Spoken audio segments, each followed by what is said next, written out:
Africa महाद्वीप में hero की कई खानों की खोज हो चुकी थी, जहां से बहुतायत में हीरे प्राप्त हुए थे।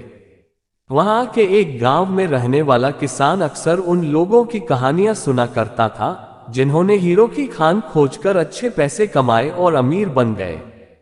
वह भी हीरे की खान खोजकर अमीर बनना चाहता था। एक दिन अमीर बनने के सपने को साकार करने के लिए उसने अपना खेत बेच दिया और हीरो की खान की खोज में निकल पड़ा। अफ्रीका के लगभग सभी स्थान छान मारने के बाद भी उसे हीरो का कुछ पता नहीं चला। समय गुजरने के साथ उसका मनोबल गिरने लगा। उसे अपना अमीर बनने का सपना टूटता दिखाई देने लगा। वह इतना हताश हो गया कि उसके जीने की तमन्ना ही समाप्त हो गई और एक दिन उसने नदी में कूदकर अपनी जान दे दी। इस दौरान दूसरा किसान, जिसने पहले किसान से उसका खेत खरीदा था, एक दिन उसी खेत के मध्य बहती छोटी नदी पर गया। सहसा उसे नदी के पानी में से इंद्रधनुषी प्रकाश फूटता दिखाई पड़ा। उसने ध्यान से देखा तो पाया कि नदी के किनारे एक पत्थर पर सूर्य की किरणें पड़ने से वह चमक रहा था।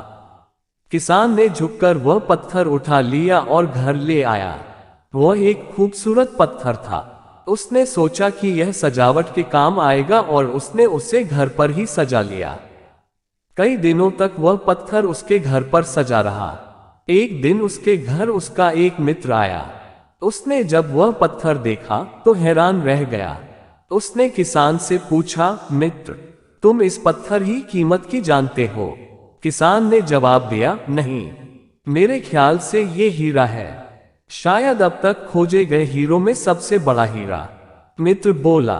किसान के लिए इस बात पर यकीन करना मुश्किल था। उसने अपने मित्र को बताया कि उसे यह पत्थर अपने खेत की नदी के किनारे मिला है। वहां ऐसे और भी पत्थर हो सकते हैं। दोनों खेत पहुंचे और वहां से कुछ पत्थर नमूने के तौर पर चुन लिए। फिर उन्हें जांच के लिए भेज दिया। जब जांच रिपोर्ट आई तो किसान के मित्र की बात सच निकली। वे पत्थर हीरे ही थे। उस खेत में हीरो का भंडार था। वह उस समय तक खोजी गई सबसे कीमती हीरे की खदान थी। उसका खदान का नाम किम्बले डायमंड माइंस है। दूसरा किसान उस खदान की वजह से मालामाल हो गया। पहला किसान अफ्रीका में दर दर भटका और अंत में जान दे दी, जबकि हीरे की खान उसके अपने खेत में उसके कदमों तले थी। सीख, मित्रों, इस कहानी में हीरे पहले किसान के कदमों तले ही थे, लेकिन वह उन्हें पहचान नहीं पाया और उनकी खोज में भटकता रहा। ठीक वैसे ही हम भी सफलता प्राप्ति के लिए अच्छे अवसरों की तलाश में भटकते रहते हैं।